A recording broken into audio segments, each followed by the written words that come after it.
கருத்தே இல்லை. தமிழகத்துல காட்பாடியை சேர்ந்த பெண்மணி சிஆர்பிஎஃப் வீரரா இருக்காங்க ஜம்மு அண்ட் காஷ்மீர் பகுதியில. அவங்க ஒரு காணொலி வெளியிட்டிருக்காங்க சார், சீரோடியிலே இருந்து கொண்டு.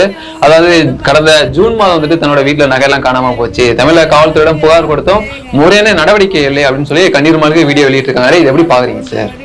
சிவகங்கை மாவட்டம் மானாமதுரை திருக்கோயிலில் அந்த ரித்திகா என்கின்ற பொண்ணு என் கார்ல வச்சிருந்த நகையை காணும்.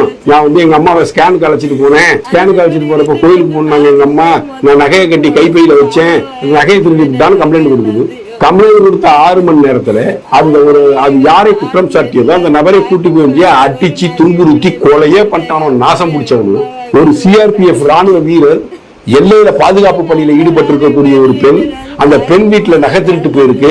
கம்ப்ளைண்ட் கொடுத்த 6 மாசம் ஆகுது, இந்த காவல்துறை தூங்கிட்டு இருக்கு. அப்ப ரித்திகா என்ற இந்த சமூக விரோதி ஒரு கம்ப்ளைண்ட் கொடுத்தா நீங்க உடனடியா நடவடிக்கை எடுத்து ஆளியே அடிச்சு கொள்ளுவீங்க.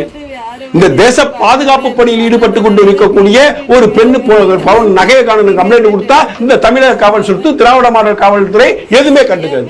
இதற்கு காவல்துறை வெட்கப்பட வேண்டும். காவல்துறை அமைச்சகத்தை தன் கையில் வைத்திருக்கக்கூடிய மு.க. ஸ்டாலின் அஜித் அம்மாட்ட மன்னிப்பு கேட்டது போல அந்த சிஆர்பி வீரர் அந்த பெண்மணியிடம் காலில் விழுந்து மன்னிப்பு கேட்கணும்.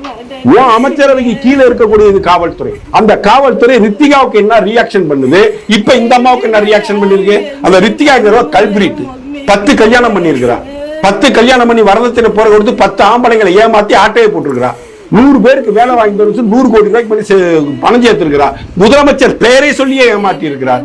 அப்படிப்பட்ட கல்விரீட்டுக்கு ஒரு குற்றவாளிக்கு தலைமையிலான காவல்துறை உதவி செய்யும் 6 மணி நேரத்தில் ஒரு மனிதனை அடித்துக் கொள்ளும் என்றால் காவல் பணியில், எல்லையை பாதுகாக்கக்கூடிய பணியில், நக்சலைட்டை ஒடுக்கக்கூடிய பணியில் பணியாற்றக்கூடிய இரவு பகல் பார்க்காமல் எல்லையில் காவல் காத்து காவல் தெய்வமாக எல்லையிலே வாழக்கூடிய ஒரு சிஆர்பிஎஃப் பெண்மணிக்கு இங்கு நீதியை உன் காவல்துறை வழங்காது என்றால், உன் காவல்துறை விசாரிக்காது என்றால் நீ இந்த தமிழக மக்களிடம் மண்டியிட்டு மன்னிப்பு கேட்க வேண்டும். அந்த சிஆர்பி வீர பெண்மணியிடம் நீ மண்டியிட்டு மன்னிப்பு கேட்கணும். உன் காவல்துறை மன்னிப்பு கேட்கணும். சார், காவல்துறையை சேர்ந்தவங்களுக்கு பாதுகாப்பு இல்லை சார். நேற்றே ஒரு எஸ்ஐவை யாரையோ குத்திவிட்டானுங்க. காவல்துறை போலீஸ்கார அம்மா கனிமொழி மீட்டிங் பண்ணா அது இடுப்பை பிடிச்சு கிள்ளி விடுறாங்க. சுந்தரேசன் ஒரு காவல்துறை அதிகாரி நேர்மையா செயல்பட்டார் என்பதற்காகவே அவரை டார்ச்சர் பண்ணி அவரை சஸ்பெண்ட் பண்ணி வச்சிருக்காங்க. எவ்வளவு பெரிய அட்டூழியமான அநியாயமான ஒரு காவல்துறையை நீங்கள் வழிநடத்திக் கொண்டிருக்கிறீர்கள். உங்கள் அமைச்சகத்தில் உங்கள் நேரடி கட்டுப்பாட்டில் இருக்கக்கூடிய காவல்துறை இவ்வளவு அநியாயங்களையும் அட்டூழியங்களும் தமிழ்நாட்டில் அரங்கேற்றிக் கொண்டிருக்கிறது. இந்த காவல்துறையை ஒழுங்காக கையாளாகாமல் கையாள தெரியாமல் சட்டம் ஒழுங்கை சீர்கேடு செய்திருப்ப ஒரே காரணத்திற்காகவே இந்த முறை திமுக வேரோடும் வேரடி மண்ணோடும் தமிழ்நாட்டில் அழித்து ஒழிக்கப்படும்.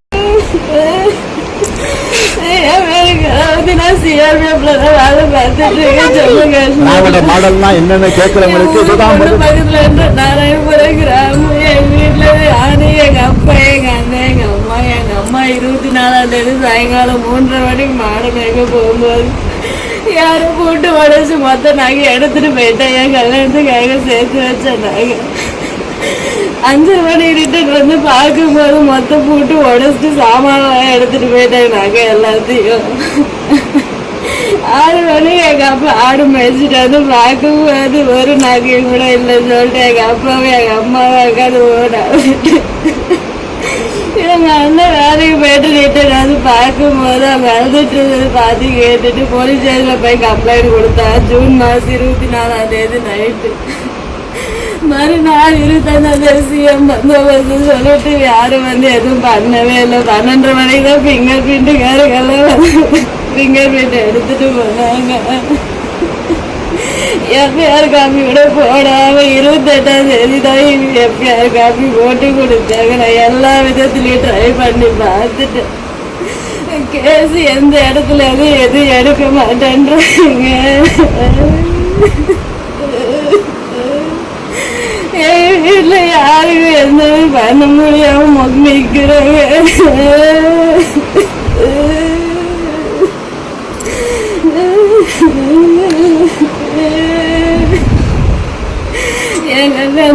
சேர்த்து வச்ச மொத்தம் நாங்கள் 22 சவரன் நகையை பட்டு போடவே காசு 50,000 எடுத்துட்டு போயிட்டாங்க.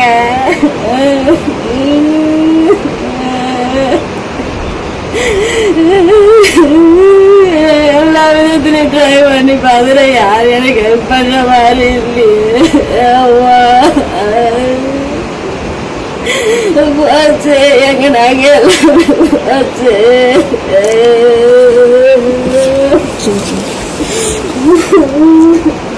நன்றி. திராவிட மாடல்னா என்னன்னு கேட்கிறவங்களுக்கு இதுதான் பதில்.